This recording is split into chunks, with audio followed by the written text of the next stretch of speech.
You're watching E.T.N, where we don't do news, we just talk entertainment. Share and subscribe.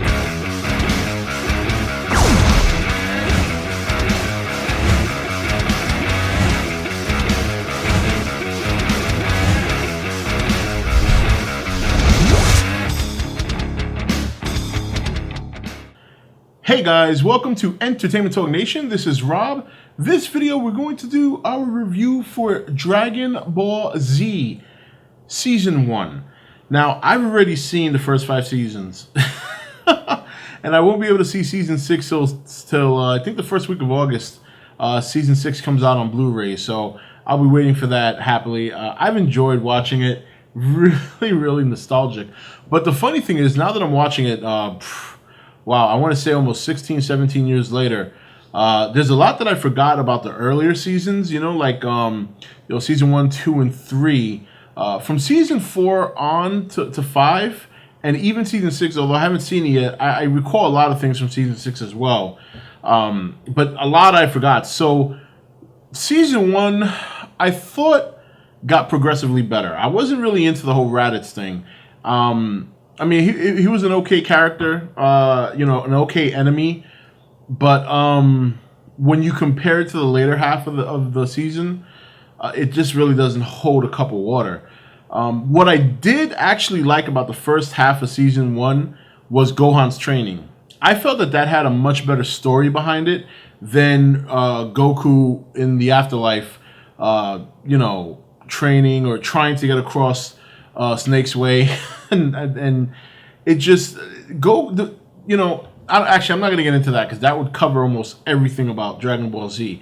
But I like Gohan. Gohan and Vegeta are my two most favorite characters because I just feel that their characters have a little bit better of a story and a little bit more substance. Where Goku tends to be just like there to save the world. That's what he's there. That's how I always felt. And that's the formula that they use, and it starts right here. Once you get by the whole Raditz thing, Piccolo's another character I've actually grew to like a lot more watching it the second time around because of his transition. But the fight with Raditz and Piccolo and Goku, to me, was so... Raditz could have killed him so easily that it was, you knew that they were kind of forcing the issue of him being very egocentric and, thinking that his shit doesn't smell, rather than put it as a straight just fight where the power of Piccolo and Goku combined give him a hard time. He really was dominating the shit out of him. It was his ego that got him killed. So, but that set up, obviously, Goku's death, and while Piccolo would probably have had the opportunity to take over the world, he was more concerned with the arrival of Vegeta and Nappa. And obviously Raditz is out the way. So, but the training with Gohan and Piccolo is what I like the most leading up to the Vegeta saga.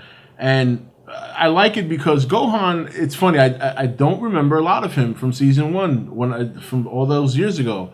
I remember Gohan from Cell Saga on. But it was the first impression was, damn, this dude's annoying. I was like, this guy's so annoying. But finally, Piccolo gave him that tough, all right, we're going to need your help. You need to train. And he throws him in the wild. And the first few episodes, he's struggling. He's crying. He's barely eating. He's too afraid to do or make an attempt to do anything. Piccolo gives him an apple for sympathy, which is not much when you're out in the wilderness and you're a kid. But finally, he starts to come into his own. He starts to learn. And then later on, it's all a fun and games to him. He's got dinosaurs chasing him. He's chopping off their tail, making steaks. And finally, once Piccolo sees that he feels he's ready, once Piccolo sees that he can handle himself in the wild, that's when Piccolo steps in and starts training him. And he's brutalizes this kid for so long.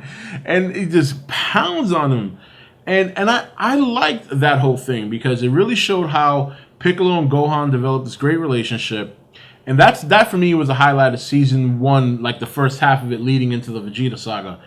The stuff with Goku was great too, but Goku, it's like, you just never really worry about him because he can handle himself. You know what I mean? Like, to me, the Raditz thing was like, the weakest I've ever seen him. Like, even in other fights where he's either had trouble or has lost, he's put up a good fight. Where this one, he just hardly did anything. But I did like that first half. The Gohan Piccolo relationship training was the highlight of the first half of season 1 for me. Now, going into the second half is where things get really interesting, because Goku is now, he's had some time to train with King Kai. He's learned the Kaioken, I think, up to level 2. And King Kai tells him, do not go beyond that because you can break your body. And he trained in the gravity. He got stronger because of the gravity, got faster, and learned a new technique. So, but now this is where it gets kind of funny. They wish him back to life, and he's got to go all the way back across Snake's Way, and back to the station, and then back down to Earth. Where, if you notice later on in the series, anyone who gets wished back, they pretty much return to where they were. So, and this is where I see this pattern and this formula where Goku is always supposed to be the hero, but he's the hero that always arrives on time. So he's always put in a position where he has to take the longest as possible to get where he needs to be to help out. Meanwhile, Piccolo, Krillin, Gohan, Chatsu, E.T.N, and Yamcha all get together to take on Nappa and Vegeta. Now, Vegeta became my favorite character. It took a little bit longer, but I thought the highlight for this saga leading into the Goku-Vegeta battle was Nappa. Nappa just annihilated everybody. This guy did so... Vegeta's just hanging out. Vegeta just still picking his nails, eating sandwiches. Meanwhile, Nappa is pounding on everybody. The whole Chatsu death had me crying because they make this whole dramatic scene. Chatsu is a chump. I know that he was in the world tournament and all that good stuff. Him, T, and the friends, they trained together and all that. But later on, he's just a chump. So here he is clinging to Nappa's back. There's this whole dramatic thing with him and Tien and the sacrifice, all for nothing.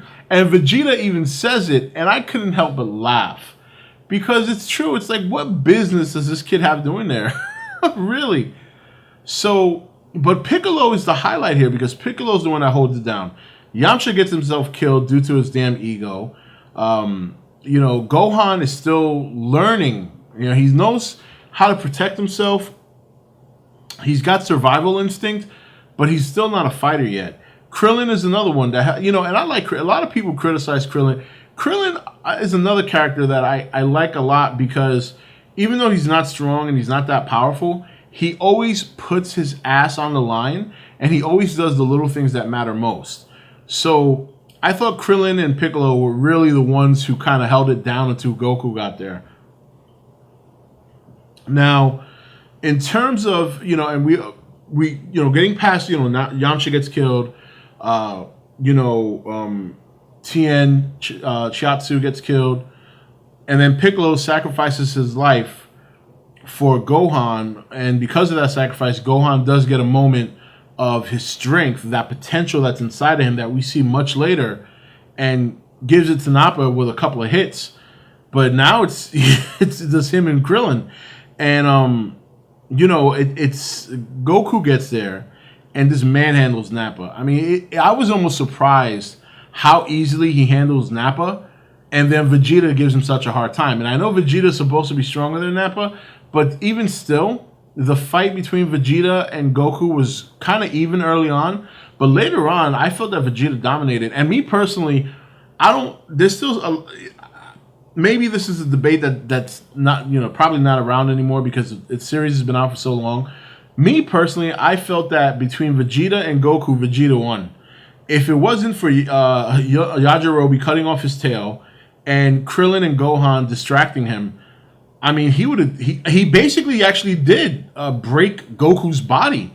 It took the group effort to take down Vegeta, and even then they didn't really take him down. Krillin had a chance to kill him. Goku made him, give him mercy, and then Vegeta took off. But Vegeta basically won the fight. You know, yeah, he had to turn into an ape to do it, but that's his power. That's not his fault. That's the power he was given.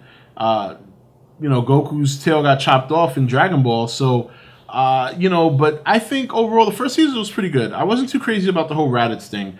I did love the development of the relationship between Gohan and Piccolo. I thought the whole training segment with Gohan and Piccolo watching him, and then Gohan turning into the ape multiple times, his tail growing back, which is another loophole in the series, but we'll get to that another time. But I thought overall that development of that relationship and then the sacrifice later is what made that, to me, a really good... those two characters for me were like the highlights. And so Piccolo's death meant something later on when you consider where he was back in Dragon Ball and where he was at the very beginning here, still wanting to take down Goku. And then the fighting, of course, is always fun to watch. That I never get disappointed in watching all the air battles and stuff like that. But overall, I thought the first season was good. I enjoyed it. I did not, like I said, wasn't crazy about the whole Raditz thing. I think it's the season that progressively got better. And yeah, and for me, my favorite part were when Gohan goes a little buck wild for a little bit against Nappa. I love the way Goku manhandles Nappa. I love the way Vegeta manhandles Goku and breaks his body by stepping on him. And it was fun. It was fun to watch. It was really nostalgic, and it brought back a lot of memories because I had forgotten a lot from Season 1. But anyway, guys, that's it for this video. I will soon be doing Season 2 review. And this is Rob signing off for E.T.N, where we don't do news, we just talk entertainment. Take it easy. Thank you for watching E.T.N. Don't forget to subscribe and join the Nation Facebook page.